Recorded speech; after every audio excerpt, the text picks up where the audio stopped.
morning students. In today's videos of light, reflection and refraction, we are going to see more about spherical mirrors. First start with rules for obtaining images found by convex mirror. First of all, rule 1.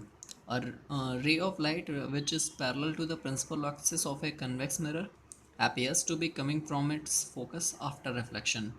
Means वो light ray जो principal axis के parallelly जाएगी appears होगी, ऐसा लगेगा कि वो उसके फोकस से पास हो रही है, as we all know that the focus of the convex mirror is behind the mirror. Now let's come to rule 2. Rule 2 states that a ray of light going towards the center of curvature is reflected back along the same path.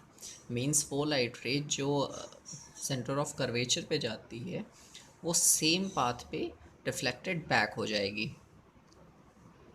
One more thing, that light ray AB is fall perpendicularly or normally on the convex mirror. Let's come to rule 3. Rule 3 states that a ray of light going towards the focus of a convex mirror becomes parallel to the principal axis after reflection. It is just the reverse of the case of first rule. As we saw in first rule that ray of light is parallel to the principal axis and it appears to be pass from focus, and in the third rule we are seeing that a ray of light that going towards the focus is becomes parallel to the principal axis after reflection. Means वो light ray जो focus से पास होगी वो principal axis के parallel हो जाएगी. Let's come to rule 4. Rule 4 states that a ray of light which is incident at the pole of a convex mirror is reflected back making the same angle with the principal axis.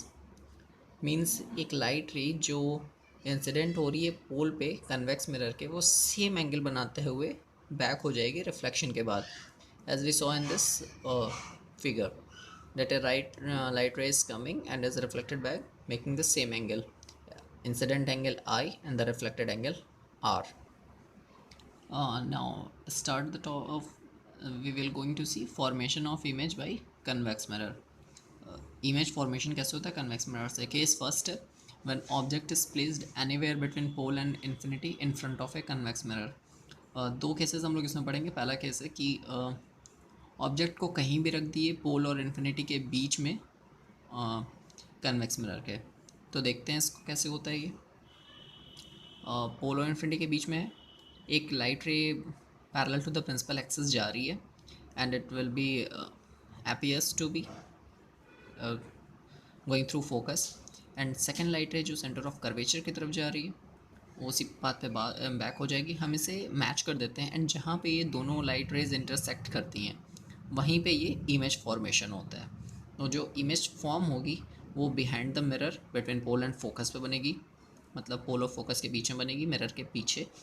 Virtual and erect means जैसा object रहेगा उसी तरीके से image भी. Diminished means smaller than the object के size से image की size छोटी होगी. Let's come to case 2. Case 2 is when object is at infinity. Let's see light ray coming from the top of the object from infinity. एक आई light rays infinity से, दूसरी पोल से पास होगी. We will match these light rays. हम इसे extend करेंगे और इसे जब जहाँ पे ये इंटरसेक्ट करेगी वहाँ पे ये इमेज फॉर्मेशन करेगी. तो जो इमेज बनेगी इसकी वो बिहाइंड द मिरर फोकस पे बनेगी, एक्यूरेट फोकस पे. Virtual and erect and highly diminished mean बहुत छोटी होगी जो साइज़ होगी ऑब्जेक्ट के साइज से. ये now we will see uses of convex mirror. Convex mirror का यूज़ कहाँ कहाँ होता है. Convex mirrors are used as rear view mirror in vehicles like car, bus, trucks, etc. And also we used in motorcycles and all to see the traffic at the rear side or back side. Convex mirror को हम लोग rear view mirror के तरीके से use करते हैं जिससे हम अपने बैक साइड का ट्रैफिक देख सकें. Big convex mirror are used as shop security cameras. हम इसे शॉप सिक्योरिटी कैमरास के तरीके से भी यूज़ कर सकते हैं कि थीव्स एंड और जो शॉप लिफ्टर्स होते हैं वो कुछ चुरा ना सकें. We are using a convex mirror in both the cases because convex mirror gives the large or wild field of view. Means ये काफ़ी ज़्यादा वाइल्ड फील्ड ऑफ व्यू देता है. मीन्स हम जब गाड़ी चलाते रहते हैं तो हम बार बार पीछे मुड़ के देखना पॉसिबल नहीं है, बट कन्वेक्स मिरर के थ्रू हम देख सकते हैं कि गाड़ी के पीछे है, and also it forms the image of virtual erect image. So we will see कि गाड़ी यहाँ कितनी है, कैसे हैं. So we will drive safely also.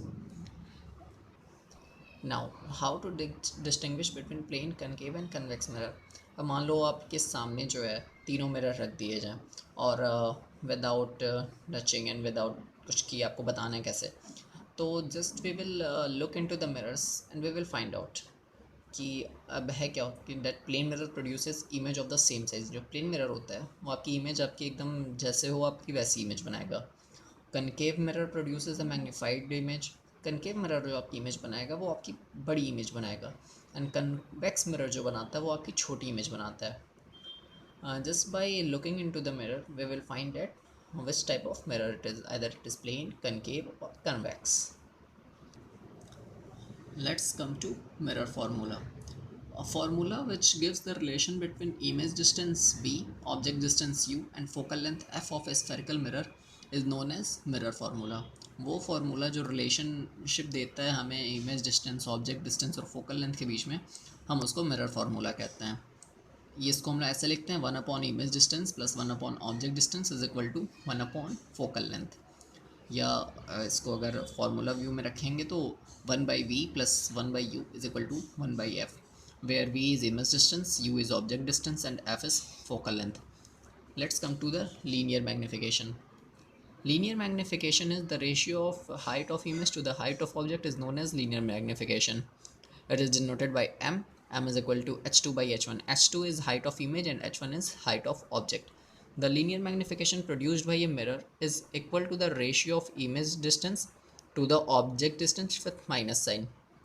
Means linear magnification जो mirror produce करता है वो image distance और object distance का ratio भी होता है with minus sign. m is equal to minus v by u. हम इससे ऐसे भी देख सकते हैं फर्स्ट इक्वेशन के हिसाब से m is equal to h2 minus h2 upon h1 and m also equals to minus v by u. So h2 upon h1 is equal to minus v by u. These formulas are important in solving the equations. Now let's start with the let's come to the point of sign convention for spherical mirrors. It is very important topic. First of all we are going to see some rules. All distance are measured from the pole of the mirror. जितनी भी distance होगी वो सब pole से measure करेंगे. Distances measured in the direction of incident light rays are taken as positive. मतलब जो भी light ray incident ray means source से या object से जो भी आता है हम उसे positive consider करते हैं. And distance measured in opposite direction to the incident light rays are taken as negative. And जो भी light rays जो है incident light के opposite में जाएगी हम उसे negative consider करेंगे. Distances measured above the principal axis are positive. Principal axis के above की जो डिस्टेंस है हम उसको पॉजिटिव कंसिडर करेंगे. And distances measured below the principal axis are negative. और जो नेगेटिव मतलब नीचे होगा प्रिंसिपल एक्सिस के हम उसे नेगेटिव कंसिडर करेंगे. Let's see some conclusions that will help in solving numericals. That object distance u is always negative. जो object distance u होता है वो हमेशा नेगेटिव होगा, चाहे वो कनकेव मिरर हो चाहे कन्वेक्स मिरर हो. Image distance v for convex mirror is always positive. Image distance जो होगी कन्वेक्स मिरर के लिए वो हमेशा पॉजिटिव होगी. Focal length of concave mirror negative and focal length of convex mirror is positive. Object height is always positive. Object की जो height होगी ना वो हमेशा पॉजिटिव होगी. And the height of all virtual and direct images is positive and height of all real and inverted images is negative. Thank you students. This topic is over. In the next videos we are going to see about refraction of light. Thank you.